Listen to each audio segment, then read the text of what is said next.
আসসালামু আলাইকুম। আশা করি সবাই ভালো আছেন। তো ফাইনালি অনেক দিন পর গোল্ড মার্কেটে কিন্তু আমরা একটা ভালো ডাউন মোমেন্টাম দেখতে পেলাম। তো মার্কেট কিন্তু বেসিক্যালি আপনার যে ডাউন মোমেন্টাম হয়েছে সেটা কিন্তু মার্কেটের যে মান্থলি যে আমাদের টাইম ফ্রেম আছে সেটার কিন্তু আপনার যে ডিমান্ড জোনটা আছে সেটা কিন্তু মার্কেট এখান থেকে আজকে ফিল আপ করছে। তো এখন ডিমান্ড জোন থেকে মার্কেট কিন্তু আপনার ভালো একটা আপ মোমেন্টাম ডিমান্ড জোনকে টাচ করার পর কিন্তু মার্কেট কিন্তু ভালো একটা আপ মোমেন্টাম এখানটা কিছুটা হলেও শো করতেছে। তো এখন মার্কেট কি এখান থেকে বুলিশ চলে যাবে বা এখান থেকে মার্কেটকে আবার নিচে আসবে কিনা সেটা একটু আমরা দেখবো আর কি, ঠিক আছে। তো আমাদের সামনে কিন্তু আছে মান্থলি টাইম ফ্রেম। হ্যাঁ, তো মান্থলি টাইম ফ্রেমে আমাদের যে সামনে যে জোনগুলি ছিল মার্কেট কিন্তু সেটা অলরেডি সেটা টাচ করছে। তো কোনটা টাচ করছে? তো মার্কেটের যে আমাদের যে ডিমান্ড জোন বা মার্কেটের যে আপনার মান্থলি যে কারেকশন জোন ছিল সেটা ছিল কিন্তু আপনার এই পয়েন্টটা, সেটা হচ্ছে 3122, ঠিক আছে। মার্কেট কিন্তু এখান থেকে টাচ করেই সাথে সাথে মার্কেট এখান থেকে প্রায় আপনার 800 পিপসের মতো এখান থেকে মার্কেট উঠে গেছে। তো আমাদের এখন যদি মার্কেট যদি এই মোমেন্টামটা যদি এখানে যদি আপনার আরও আপনার সাস্টেইন করতো বা এখান থেকে মার্কেট টাচ না করে যে উপরে চলে যেত তাহলে মার্কেট আরও কতটুকু নিচে আসতে পারতো সেটা একটু দেখি আমরা। তো মার্কেট যদি এটাকে ব্রেক করে দিত সেটা হচ্ছে 3122, এটা যদি মার্কেট ব্রেক করে দিত তাহলে কিন্তু আমাদের নেক্সট যে টার্গেট ছিল সেটা হচ্ছে মার্কেটের আমাদের আমাদের সামনে হচ্ছে এই জোনটা, সেটা হচ্ছে 2952 বা 2950। এটা কিন্তু একটা ভালো জোন ছিল মার্কেট এখান থেকে আসার। তো এখন মার্কেট যেহেতু এখান থেকে আপনার এখানে রিজেকশন হয়েছে, তো আশা করতেছি মার্কেট হয়তো এখান থেকে বাই যেতে পারে, কিন্তু মার্কেটে কিন্তু এখনও কিন্তু সেলিং প্রেশারটা আছে। তো এখন আমরা এখান থেকে আরও কিছু জোন মার্ক করব। হ্যাঁ, তো এখন যদি মার্কেট এখান থেকে আপ মোমেন্টাম কন্টিনিউ করে তো এখান থেকে মার্কেট কিন্তু একটা রেইলি বেস এখান থেকে ক্রিয়েট করবে। সেটা কিভাবে সেটা আমি আস্তে আস্তে আপনাদেরকে বোঝানোর ট্রাই করব। তো এখন মান্থলি টাইম ফ্রেম এখান থেকে আমাদের কাজ শেষ। তো এখন আমরা এখান থেকে উইকলি টাইম ফ্রেমটা একটু দেখব, ঠিক আছে। তো উইকলি টাইম ফ্রেমে কিন্তু দেখতে পাচ্ছি যে মার্কেট এখান থেকে আমাদের সামনে কিন্তু এখান থেকে আরেকটা জোন কিন্তু এখান থেকে ছিল। যদি মার্কেট আপনার আমাদের এই যে এই পয়েন্টটা যেখান থেকে মার্কেট রিজেকশন হয়েছে এই পয়েন্ট থেকে যদি মার্কেট যদি রিজেকশন মানে এখান থেকে যদি আপনার ব্রেক করে দিত তাহলে কিন্তু আরেকটা উইকলি ডিমান্ড জোন ছিল। সেটা কোনটা? সেটা হচ্ছে এই পয়েন্টটা, সেটা হচ্ছে 3087 বা 3085। এটাও কিন্তু একটা মার্কেটের ডিমান্ড জোন ছিল যেটা উইকলি টাইম ফ্রেমের, ঠিক আছে।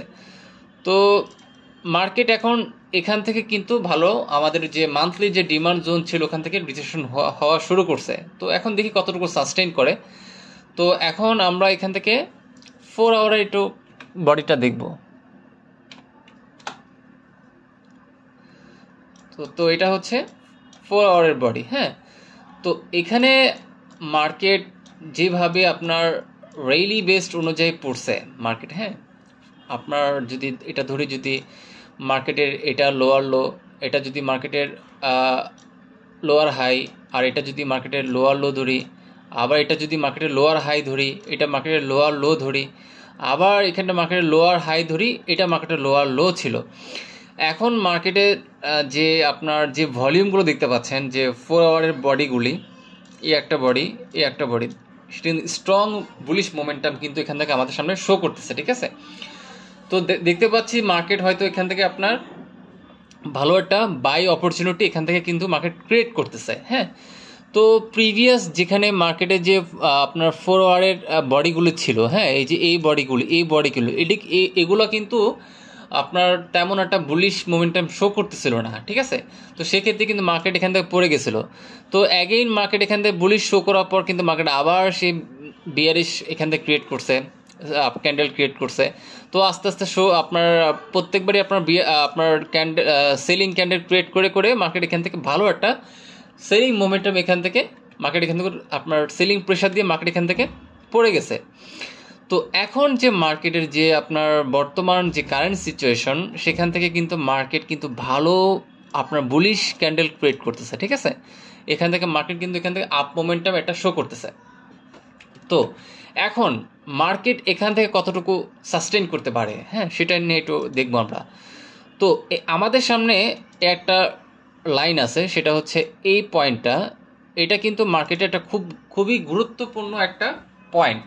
সেটা কতটুকু সেটা কেন বলতেছি, তো এই পয়েন্টটা হচ্ছে 3230। যদি 4 আওয়ারের বডি, যদি সাপোজ 4 আওয়ারের বডি যদি এই আপনার 3230কে ব্রেক করে দেয়, সাপোজ এটাকে ব্রেক করে দেয়, ব্রেক করে যদি এখানে একটা বডি আমরা দেখতে পারি, তো এটার রিটেস্টে যদি মার্কেট আসে, তাহলে কিন্তু মার্কেট এখান থেকে আপনার ভালো একটা আপনার মোমেন্টাম এখান থেকে ক্রিয়েট করবে, আপনার আপ মোমেন্টাম এখান থেকে ক্রিয়েট করবে। তো এই পয়েন্টটা হচ্ছে মার্কেটের চেঞ্জ অফ ক্যারেক্টার পয়েন্ট, ঠিক আছে। তো এটাকে আমি মার্ক করে দিচ্ছি। এই পয়েন্টটা হচ্ছে মার্কেটের চেঞ্জ অফ ক্যারেক্টার পয়েন্ট, এটা আমি এখানে মার্ক করে দিলাম, ঠিক আছে। তো এই পয়েন্টটাকে যদি মার্কেট এখান থেকে ব্রেক করে দিতে পারে, এইটা যদি ব্রেক করে দিতে পারে, তাহলে মার্কেট এখান থেকে যেভাবে আপনার লোয়ার হাই লোয়ার লোভাবে মার্কেট এখান থেকে আপনার ডাউন হয়েছে, তো ঠিক সেভাবে মার্কেট যদি এখানে আসে, তো আপনার এই চেঞ্জ অফ ক্যারেক্টারকে যদি ব্রেক করে দেন হচ্ছে মার্কেট আবার রিটেস্ট করতে আসে, আবার যদি মার্কেট এটাকে ব্রেক করে দেয়, আপনার প্রিভিয়াস যে পয়েন্টটা আছে এটাকে যদি ব্রেক করে দেয়, দেন হচ্ছে মার্কেট যদি এখানে রেলি বেস্ট শুরু করে, আপনার higher low lower high higher low এইভাবে যদি মার্কেট ক্রিয়েট, তো মার্কেট এখান থেকে আবার বুলিশ মোমেন্টাম শুরু হয়ে যাবে, ঠিক আছে। তো এখন আমাদের সামনে দুইটা পয়েন্ট আছে, একটা পয়েন্ট আছে, সেটা আমরা যদি এদিকে লক্ষ্য রাখি যে মার্কেট 3230কে প্রপারলি ব্রেক করছে কিনা, ঠিক আছে। যদি প্রপারলি ব্রেক করে দেয়, তাহলে কিন্তু আমাদের সামনে ভালো একটা বাইং অপরচুনিটি চলে আসবে। অবশ্যই আমাদেরকে এই পয়েন্টগুলো আপনার ব্রেক করার পর মার্কেটকে এখান থেকে আপনার রিটেস্ট করে এখান থেকে ব্রেক অফ স্ট্রাকচার এখান থেকে তৈরি করতে হবে, ঠিক আছে। এভাবে আপনাকে ব্রেক অফ স্ট্রাকচার ক্রিয়েট করে মার্কেটকে এখান থেকে উঠতে হবে।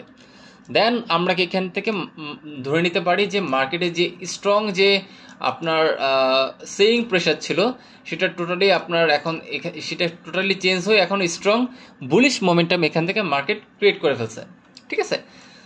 তো আমরা এখন যেহেতু মার্কেট এখনও চেঞ্জ অফ ক্যারেক্টার হয়নি, বাট দেখা যাচ্ছে হয়তো মার্কেটে হয়তো এটাকে ব্রেক করে দিতে পারে, তো সেক্ষেত্রে আমরা একটু ওয়েট করব বা আমরা কিন্তু ওয়েট করব। আর যারা পজিশনাল ট্রেডার আমার মতো, তারা এই পয়েন্ট থেকেই কিন্তু অলরেডি এন্ট্রি নিয়ে নিছে। এটাই কিন্তু মার্কেটের আপনার একটা স্ট্রং এভিডেন্স যে মার্কেট এখান থেকে রিভার্স করার, ঠিক আছে। এটা কিন্তু একটা স্ট্রং এভিডেন্স ছিল মার্কেট এখান থেকে রিভার্স করার। এই ক্যান্ডেলের এটা হচ্ছে ইনস্টিটিউশনাল আপনার ক্যান্ডেল, এখান থেকে মার্কেট ক্রিয়েট করে নিছে অলরেডি। তো মার্কেট অলরেডি এখান থেকে আপনার এই ক্যান্ডেল ক্রিয়েট হওয়ার পর মার্কেট এখান থেকে আপ মোমেন্টাম শুরু হয়ে গেছে। তো আমাদের আমরা যারা আরও স্ট্রং এভিডেন্স নিতে চাই, সেক্ষেত্রে আমরা এই চেঞ্জ অফ ক্যারেক্টার হবে, দেন হচ্ছে ব্রেক অফ স্ট্রাকচার হবে, দেন হচ্ছে রেলি ওয়াইজ মার্কেট এখান থেকে বাই মোমেন্টাম শুরু হয়ে যাবে।